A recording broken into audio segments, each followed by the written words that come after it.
فاتحہ۔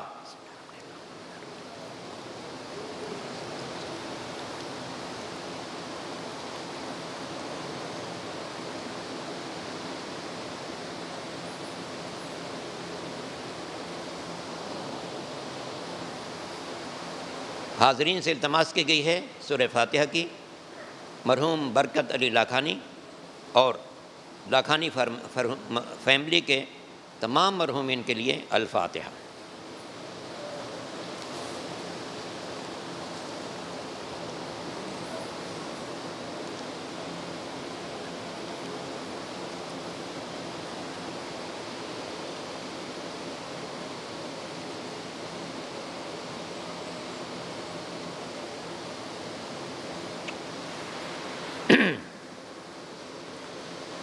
اعوذ باللہ السمیع العلیم من الشیطان اللعین الرجیم، بسم اللہ الرحمن الرحیم، الحمد للہ رب العالمین والعاقبۃ للمتقین،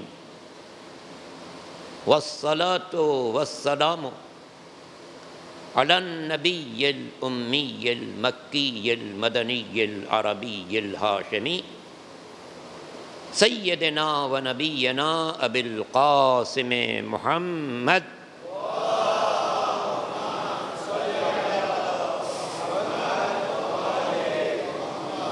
و آلہ الطیبین الطاہرین المعصومین المظلومین الغر المیامین الذین اذهب اللہ عنہم الرجس وطہرہم تطہیرا۔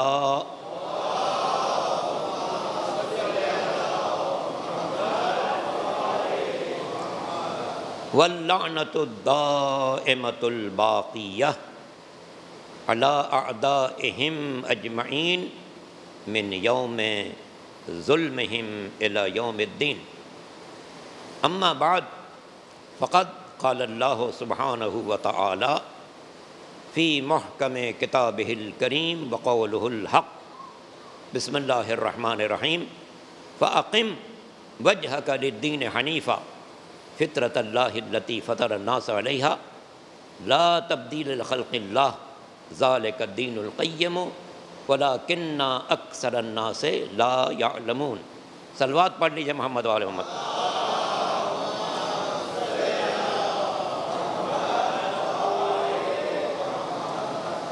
سورہ مبارک روم قرآن مجید کے سوروں میں سے اس کا نمبر 30 ہے اور اس کی آیت نمبر 30 جس کی تلاوت کی سعادت حاصل کی۔ ارشاد قدرت ہے فَأَقِمْ وَجْهَكَ لِلدِّينِ حَنِيفًا، اپنی توجہ دین کی طرف یکسوئی سے قائم رکھو۔ فطرۃ اللہ التی فطر الناس علیہا، یہ دین اس فطرت کے عین مطابق ہے جس پر اللہ نے انسان کو پیدا کیا۔ لا تبدیل لخلق اللہ، اللہ کی تخلیق میں کوئی تبدیلی نہیں ہے۔ ذالک الدین القیم، یہی مضبوط پائیدار اصلی دین ہے۔ ولکن اکثر الناس لا یعلمون، لیکن لوگوں کی اکثریت علم نہیں رکھتی۔ آیت کا آغاز یہاں سے ہے کہ اپنی توجہ دین کی طرف یکسوئی سے قائم رکھو، دیکھو تمہارے دین میں کوئی کمزوری نہ آنے پائے، دین میں کمزوری نہ آنے پائے۔ یہ مجالس محرم کا شاید آج آخری دن، آپ نے 29 دن مجالس میں شرکت کی، نہ جانے کتنی مجلسوں میں شرکت کی ہے۔ ایک بات جو ہر مومن کے ذہن میں واضح رہنی چاہیے کہ امام عالی مقام خامس اہل ابا سرکار سید الشہداء امام حسین علیہ السلام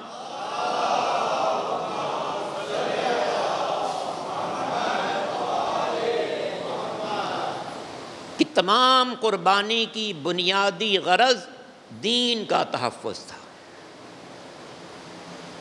خود فرمایا ہے انی لم اخرج اشرا ولا بطرا، وَلَكِنِّي خَرَجْتُ لِطَلَبِ الْإِصْلَاحِ فِي أُمَّةِ جَدِّي رسول اللہ، میں نہ کسی بڑائی کے لیے نکلا ہوں نہ کسی برائی کے لیے نکلا ہوں، میں نانا کے دین کے لیے نکلا ہوں۔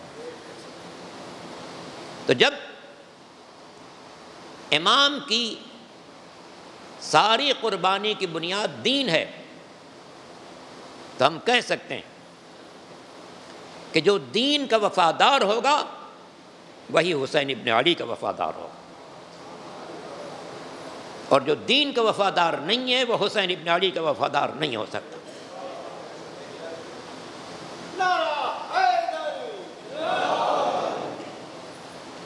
یہ دین آج ہمارے پاس اگر ہے تو سرکار سید الشہداء کی بنا پر ہے،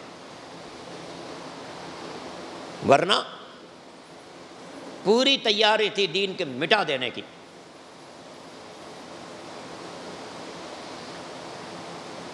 ظاہر ہے کہ ویسے تو کبھی بھی حق کا نمائندہ باطل کے نمائندے کی بیعت نہیں کر سکتا، مگر یہاں جو مرحلہ تھا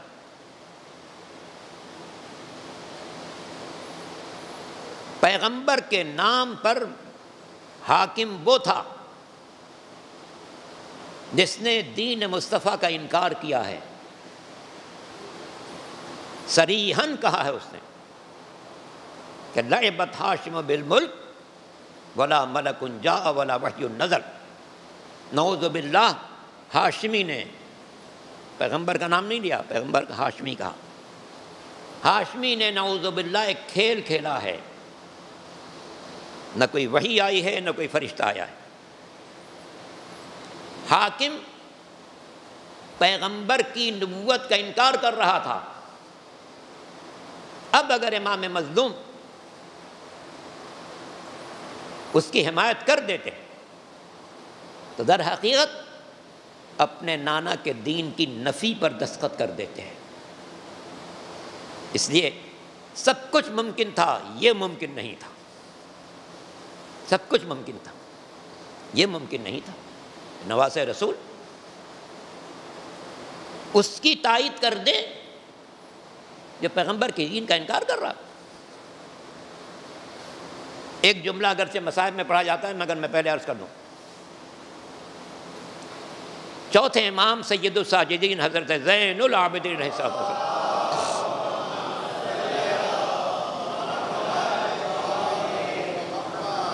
کہ خدمت میں مدینے میں ایک شخص آیا، کہنے لگا فرزند رسول آپ نے اتنی بڑی قربانی دے دی، جوان بھی مارے گئے، بچے بھی مارے گئے، بزرگ بھی مارے گئے، خواتین اسیر ہوئیں، زندانوں میں رکھی گئیں، اتنی بڑی آپ نے قربانی دی، حاصل کیا ہوا؟ حاصل کیا ہوا؟ امام نے فرمایا ذرا انتظار کرو، اذان کا وقت آنے والا ہے، اگر اذان میں ہمارے جد کا نام نہ لیا جائے سمجھنا ہم ہار گئے، اور اگر ہمارے جد کا نام لیا جائے تو سمجھ لینا ہم جیت گئے۔ اس سے کہ قاتل اس نام کو مٹانا چاہتا تھا، میرا بابا اس نام کو بچانا چاہتا تھا۔ درود پڑھ لے محمد والے محمد۔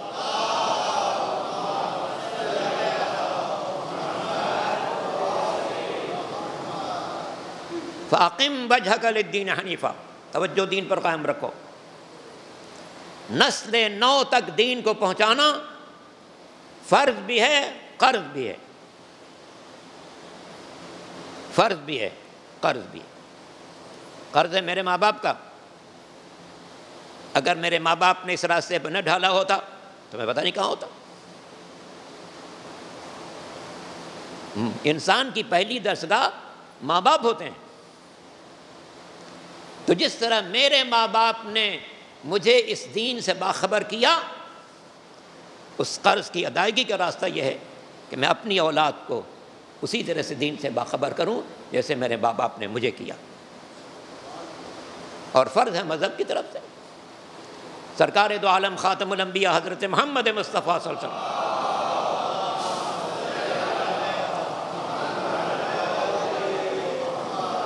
نے جب غدیر میں مولا کائنات کی ولایت کا اعلان کیا تو ساتھ میں یہ بھی کہا فَلْيُبَلِّغُ الشَّاهِدُ الْغَائِبَ، جو لوگ یہاں موجود ہیں وہ اس پیغام کو ان لوگوں تک پہنچا دیں جو یہاں نہیں ہیں. یعنی تو پیغام میں ولایت پہنچانا بھی ضروری، پیغام میں دین پہنچانا بھی ضروری. پیغام میں ولایت اس لیے بھی پہنچانا ضروری کہ جب تک یہ ولایت کا اعلان نہیں ہوا، دین کامل نہیں ہوا، نعمتیں تمام نہیں اور اللہ اسلام سے راضی نہیں ہوا. مگر جب پیغمبر نے اپنے ہاتھوں پر مولا کو بلند کیا اور کہا کہ من کنت مولاہ فہذا علی مولا،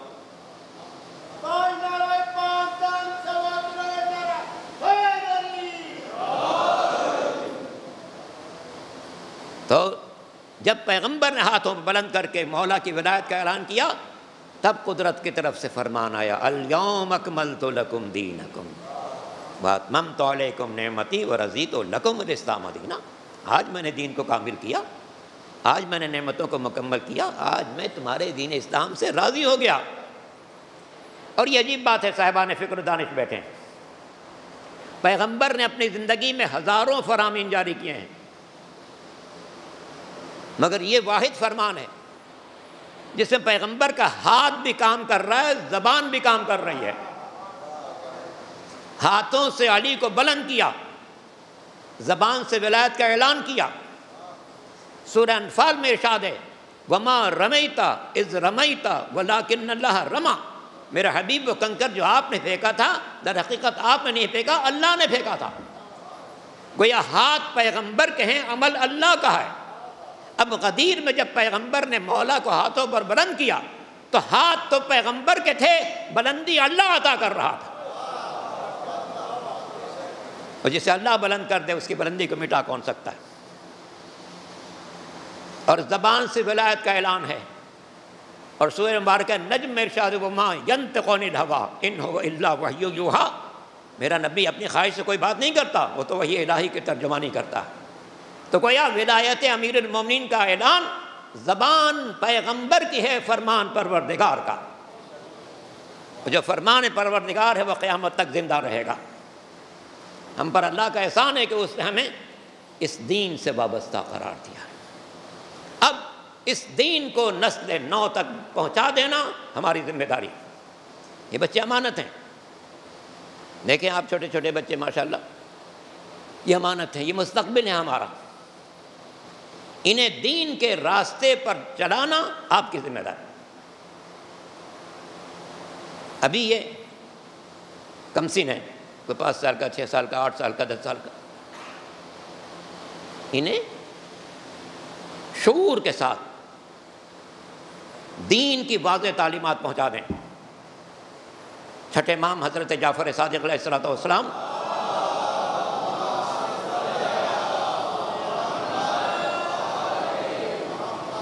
فرماتے ہیں ہماری ذات بھی نور ہے، ہماری بات بھی نور ہے. ہماری ذات بھی نور ہے، ہماری بات بھی نور ہے. ہماری بات ان کے دلوں میں اتارو گے تو گویا تم نے ان کے دلوں میں روشنی اتار دی، روشنی اتار دی. ایک جملہ ہے جو لوگ غفلت برتتے ہیں، ماں باپ، جو ماں باپ غفلت برتتے ہیں اپنی اولاد کے سلسلے میں، ان کے سلسلے میں سرکار دو عالم حضرت محمد مصطفیٰ صلی اللہ علیہ وسلم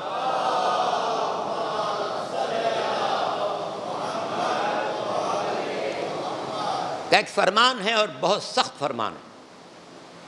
میں اسے نرم کر کے پیش کروں گا. فرمان سخت ہے. فرماتے ہیں وَيْلٌ لِّلْآبَاءِ مِنْ أَوْلَادِهِمْ، کیا حال ہوگا اس دن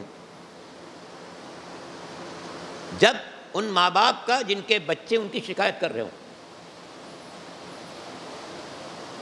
میں نے عرض کیا نا میں نرم کر کے الفاظ استعمال کروں. کیا ہوگا، کیا حال ہوگا ان ماں باپ جن کی اولاد ان کی شکایت کر رہی ہوگی اور ان کی شکایت سنی جائے گی. لوگوں نے پوچھا اللہ کے رسول اولاد شکایت کرے گی؟ کہا جی. اس کے بعد فرمایا جن ماں باپ نے اپنی اولاد کو اچھی غذا دی، اچھا لباس پہنایا، اچھی رہائش دی، مگر اسے دین سے صحیح طور سے باخبر نہیں کیا،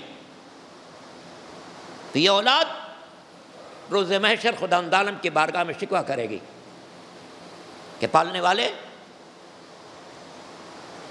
جن ماں باپ کو تو نے میرے لیے منتخب کیا تھا، انہوں نے اچھی غذا کھلائی، اچھا لباس پہنایا، اچھی رہائش دی، مگر نہ تیرا فرما بردار بنایا، نہ رسول کا عاشق بنایا، نہ آل محمد سے وابستہ بنایا۔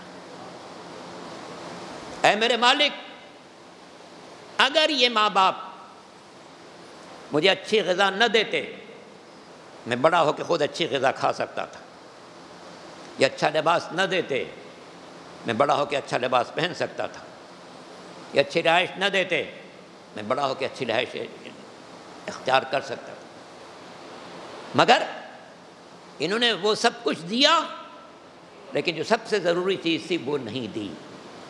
جس زمانے میں میں دین کو سیکھ سکتا تھا اس زمانے میں نہیں سکھائی، میرے عمر کا وہ حصہ جو دین کو سیکھنے کا تھا وہ تلف ہو گیا۔ ظاہر ہے کہ لڑکا بالغ 9 سال میں 15 سال میں ہوگا، لڑکی بالغ 9 سال میں ہوگی، فرض ہے ماں باپ پر لڑکی کو اس کے بالغ ہونے سے پہلے فرائض دین سکھا دیں، اور لڑکے کو اس کے بالغ ہونے سے پہلے فرائض دین سکھا دیں،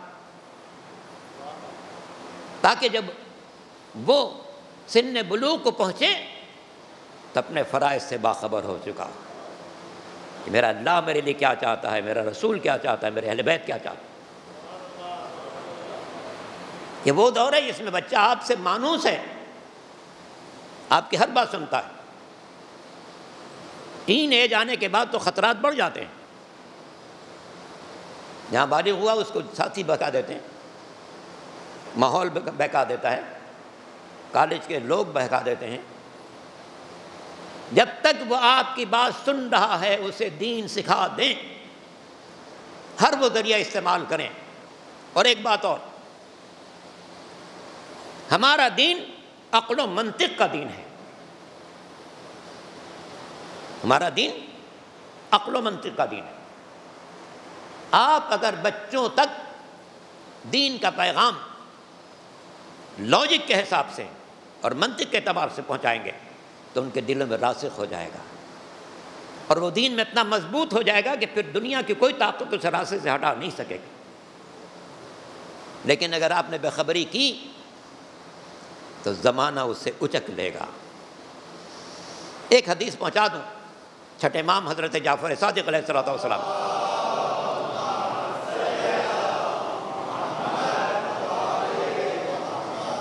کیا حدیث ہے، لگتا ہے ایسا جیسے امام نے اس دور کے لیے فرمائے، اس دور کے لیے۔ امام فرماتے ہیں، صاحبان دانش کا مجمع ہے، علیکم بالحدثان لا یختطفہم الزمان، دیکھو اپنی نسل نو کی حفاظت کرنا، ایسا نہ ہو زمانہ انہیں اچک لے، اچک لے۔ اختطاف کا لفظ ہے، عربی میں اختطاف کا لفظ ہے۔ اختطاف کیا ہے؟ اردو میں جھپٹ لینا بھی کہتے ہیں، اچک لینا بھی کہتے ہیں۔ آپ نے دیکھا ہوگا فضا میں شکاری پرندے گھومتے رہتے ہیں، زمین پر نگاہ رکھتے ہیں، کہاں کوئی چھوٹا سا چوزا نظر آتا ہے جسے اپنے چنگل میں لے سکیں، اوپر سے تیزی سے نیچے آئے گا، اس سے چنگل ملے گا اور پھر چلا جائے گا۔ یہ جو اوپر تیزی سے نیچے آ رہا ہے اور کوئی چیز اٹھا کے لے جا رہا ہے، اس کو کہتے ہیں جھپٹ لینا، اچک لینا، جیسے پرندے شکاری پرندے کرتے ہیں۔ اب غور کیجئے امام کیا فرما رہے ہیں، اپنی نسل نو کی حفاظت کرو، زمانہ انہیں اچک نہ لے۔ کہیں ایسا تو نہیں اس میں اشارہ ہے ان سیٹلائٹ کی طرف جو مستقبل میں اوپر سے ایسے مسموم خیالات بھیجیں گے کہ ہمارے بچوں کے ذہنوں کو خراب کر دیں۔ تو اس لیے آپ ان شہزادوں کو دین سے اچھی طرح باخبر کرتے ہیں۔ دین کے معاملے میں یاد رکھیے گا، محرم سے پہلے آخری عید ہم لوگ گزرتی ہے، اس کا نام ہے عید مباہلہ۔ یہ واحد عید ہے جو سال کی آخری عید ہے، اور اسلام کا واحد معرکہ ہے جس میں پنجتن کے علاوہ کوئی شریک نہیں ہے۔ پیغمبر کی زندگی میں جتنے معرکے ہیں ان میں پیغمبر بھی ہوتے تھے، مولا بھی ہوتے تھے، باقی لوگ بھی ہوتے تھے۔ یہ واحد معرکہ ہے جس پنجتن کے علاوہ کوئی نہیں ہے۔ سرکار دو عالم مولا شہزادی حسن حسین، یہ پنجتن کا قافلہ گیا۔ ادھر نصارہ نجران نے دیکھا کہ اچھا یہ لوگ آ رہے ہیں تو ان سے مقابلہ نہیں ہو سکتا، اپنے ساتھیوں سے کہا کہ خبردار ان سے مقابلہ مت کرنا ورنہ سب جل کر خاک ہو جاؤ۔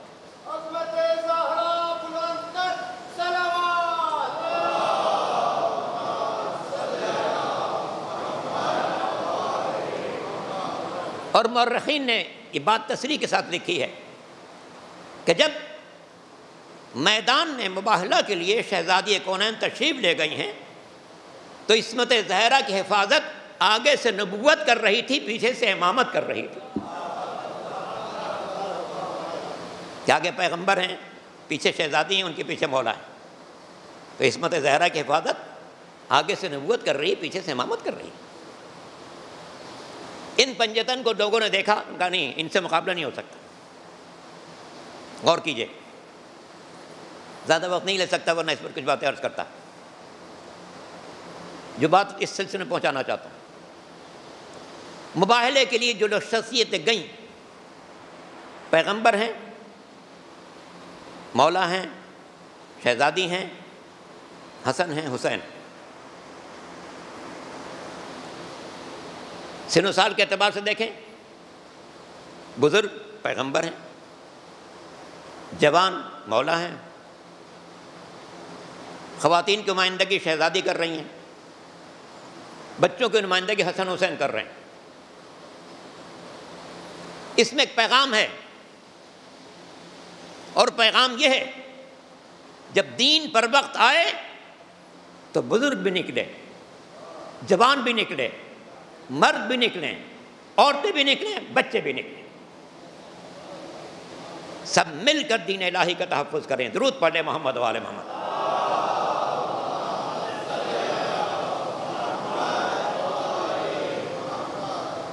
اور مباہلے میں جیسا قافلہ پیغمبر کا ہے، کربلا میں اس سے ملتا جلتا قافلہ حسین ابن علی کا ہے۔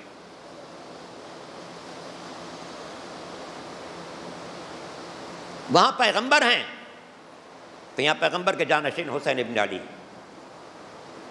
وہاں مولا ہیں تو یہاں مولا کے شجاعت کے نمائندے عباس دلاور ہیں، وہاں شہزادی ہیں تو یہاں ان کی نیابت ثانی زہرا کر رہی ہیں، وہاں امام حسن ہیں تو آج ان کی نمائندگی شہزادہ قاسم کر رہا ہے۔ موبائل میں آپ سنتے رہتے ہیں کہ پیغمبر نے حسین کو آغوش میں لے رکھا تھا۔ کربلا میں بھی حسین ایک ایسے مجاہد کو لے کر آئے تھے جسے اپنے ہاتھوں پر دشمن کے سامنے پیش کیا، اپنے ہاتھوں پر حسین کو پیش کیا۔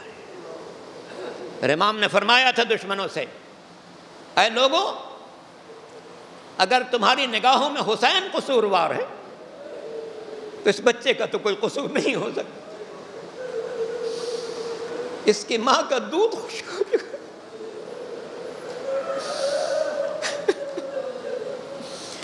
اس کی ماں کا دودھ خشک ہو چکا ہے، اسے تھوڑا سا پانی پلا دو۔ مگر کوئی نہ تھا جسے اس بچے کی پیاس پر رحم آتا، بلکہ عمر سعد نے حرملہ کو پکارا، حرملہ اقطع کلام الحسین، حسین کے کلام کو قطع کر دے، اور اس نے وہ تیر پھینکا جس نے گلو علی اصغر کے ساتھ بازو امام کو بھی زخمی کیا۔ اللہ اکبر۔ امام بچے کو ہاتھوں پر لے کر جناب رباب کے خیمے کے دروازے پر آئے، آپ نے عاشور کے دن ایک عمل انجام دیا جس میں 7 مرتبہ آگے بڑھتے ہیں، 7 مرتبہ پیچھے ہٹتے ہیں، ہر مرتبہ آپ کی زبان پر جملہ ہوتا ہے انا للہ و انا الیہ راجعون رضا بقضائہ و تسلیما لامرہ۔ اللہ اکبر، یہ اس موقع کی تصحیح ہے جب امام اپنے ہاتھوں پر 6 مہینے کے بچے کے لاشا لے کر چل رہے ہیں، رباب کے خیمے تک جاتے ہیں، پھر خیال آتا ہے کہ رباب اپنے 6 مہینے کے بچے کے گلے میں ایسا سخت تیر کیسے دیں گے؟ واپس آتے ہیں، پھر جاتے ہیں، پھر واپس آتے ہیں۔ جب 7ویں مرتبہ خیمے کے دروازے پر پہنچے اور رباب سے کہا رباب اپنی امانت لے جاؤ، تو رباب سے پہلے سکینہ آگے بڑھی، دیکھا میرا بھائی روتا ہوا گیا تھا، خاموش آیا ہے۔ امام نے ابا کا دامن اماں کا سایہ کر رکھا تھا۔ بچی نے کہا بابا علی اصغر بہت پیارا تھا، آپ پانی پلا لے، میں تو پیاسی رہ گئی۔ مگر جب امام نے ابا کا دامن ہٹایا، بچی نے گلے میں 3 پھٹ کا تیر دیکھا، غش کھا کر گر پڑی۔ رباب آگے بڑھی، مولا کیا اتنے چھوٹے جانور بھی ذبح کیے جاتے ہیں؟ اجرکم علی اللہ۔ آج ہم اس بسام آزا خانے میں بیٹھے ہوئے، غور کیجئے گا اس بات پر۔ اطفال حسینی صرف کربلا میں پیاسے نہیں تھے، کربلا کے بعد بھی پیاسے تھے۔ یہ وہ ایام ہیں جن میں قافلہ کوفہ و شام کے راستے کو طے کر رہا ہے۔ جب یہ قافلہ گزر رہا تھا، ایک خاتون اپنے گھر کے چھت سے یہ منظر دیکھ رہی تھی کہ عجیب و غریب قافلہ جا رہا ہے۔ آگے آگے کچھ سر نظر آ رہے ہیں، ان میں جوانوں کے سر ہیں، ان میں بوڑھوں کے سر ہیں، ان میں شہزادوں کے سر ہیں، ان میں کم سنوں کے سر ہیں۔ بڑے تعجب سے دیکھ رہی تھی یہ کون سے سر ہیں، یہ تو بڑے خوبصورت چہرے ہیں، کسی معزز خاندان کے افراد ہوں گے۔ اس کے تصور میں بھی نہیں تھا کہ کون سا خاندان ہو سکتا ہے۔ وہ غور سے دیکھ رہی تھی، اس نے دیکھا ان سروں کے پیچھے ایک بیویوں کا ایک قافلہ ہے جنہیں رسیوں میں جکڑا گیا ہے، اور ان کے پیچھے ایک بیمار بیٹھا ہے جس کے ہاتھوں میں ہتھکڑیاں ہیں، پیروں میں بیڑیاں ہیں، کمر میں لنگر ہے، گلے میں طوق خاردار ہے۔ وہ بیوی یہ منظر دیکھ رہی ہے کہ بیویوں کے ساتھ ایک چھوٹی سی بچی ہے، ایک چھوٹی سی بچی ہے جو بار بار اپنی پھوپھی سے پانی مانگ رہی ہے۔ پھوپھی جان پانی مل گیا، مگر جناب زینب کے بعد پانی کہاں سے تھا؟ کہاں سے پانی لائے؟ پانی موجود نہیں تھا۔ شہزادی نے بچی سے کہا بیٹا ابھی کسی آبادی میں پہنچیں گے، شاید پانی کا انتظام ہو جائے۔ مگر بچی بہت پیاسی تھی، بار بار کہہ رہی تھی پھوپھی جان پانی مل جائے۔ اس خاتون نے جب یہ منظر دیکھا، اپنے گھر سے پیالے میں پانی لے کر آئی، شہزادی کی خدمت پیش کیا، بیٹی لو پانی پی لو۔ بچی نے جناب زینب کو دیکھا، گویا اجازت مانگ رہی ہو۔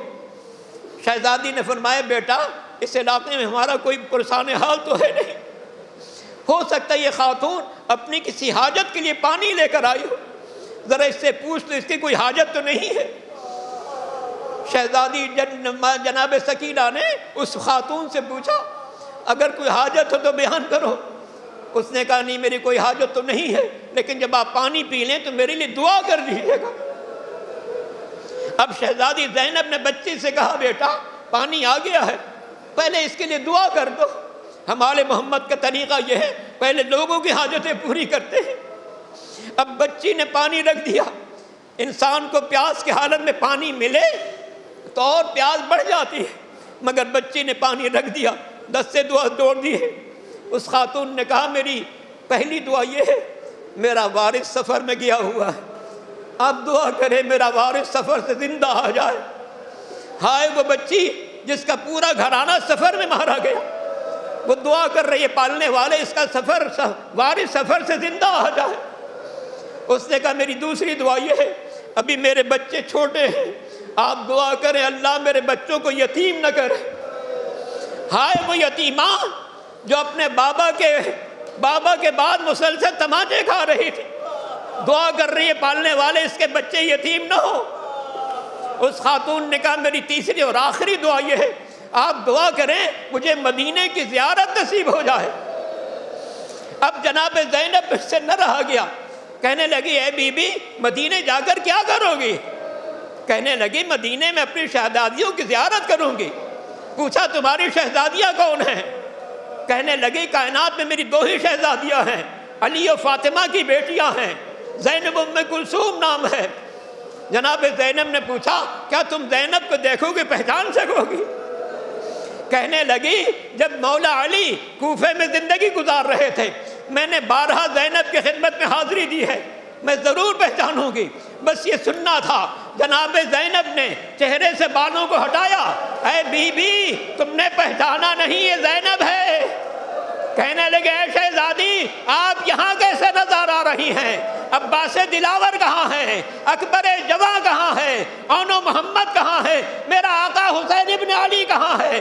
شہزادی نے فرمایا ذرا آگے بڑھو، نو کے نیزہ پر جو سر سب سے بلندی پر نظر آئے گا وہ میرے بھائی حسین ابن علی کا سر ہے۔ وہ بی بی آگے بڑھی، مولا کے سر کو مخاطب کیا، السلام علیکم یا اے میرے آقا،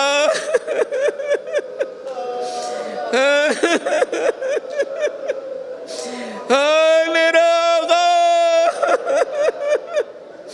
اے میرے مولا، میں آپ کی زیارت کی مشتاق تھی مگر میں نہیں سو سکتی تھی، آپ کی زیارت نو کے نیزہ پر ہوگی۔ ہائے حسین، ہائے حسین، ہائے حسین۔ وَسَيَعْلَمُ الَّذِينَ ظَلَمُوا أَيَّ مُنْقَلَبٍ يَنْقَلِبُونَ۔ خداوندہ ہماری اس مجلس اعزا کو اپنی بارگاہ میں قبول فرما، ہمارے گناہان صغیرہ و کبیرہ کو معاف فرما، حاضرین مجلس کو ان کی جملہ حاجات میں کامیابی عطا فرما، بانیان مجلس کی توفیقات میں اضافہ فرما، ان کی اس خدمت کا انہیں بہترین اجر و ثواب عطا فرما۔ اس میں آپ کے بیٹے بیمار ہیں، اللہ تعالیٰ بیمار کربلا کے طفیل جلد شفا کامل عطا فرمائے، اس کو تندرستی کی نعمت سے سرفراز فرمائے، اسے باکمال بنائے، اسے اچھی زندگی نصیب فرمائے۔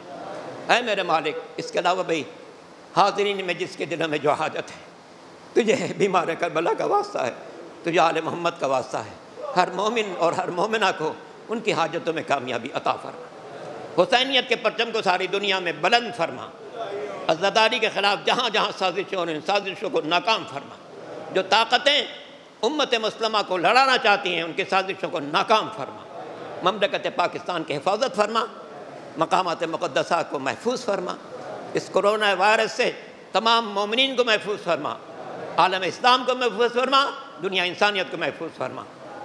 آخر میں سورہ مبارک فاتحہ کی ایک بار اور التماس کی جائے آپ سے، مرحوم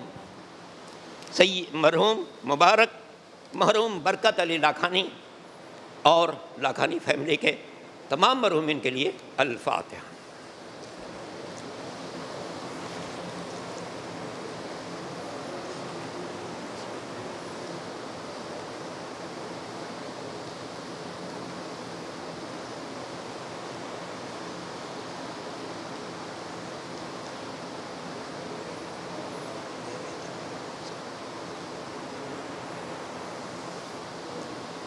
خداوندہ برکت علی لاکھانی صاحب اور لاکھانی فیملی کے تمام مرحومین کو جنت الفردوس میں اعلیٰ مراتب عطا فرما، ان کی قبروں پر اپنی رحمت نازل فرما، انہیں دنیا میں جتنے کار خیر کیے سب کا انہیں بہترین اجر و ثواب عطا فرما، روز محشر محمد و آل محمد کی شفاعت نصیب فرما، اس عزاداری کو اپنی بارگاہ میں قبول فرما۔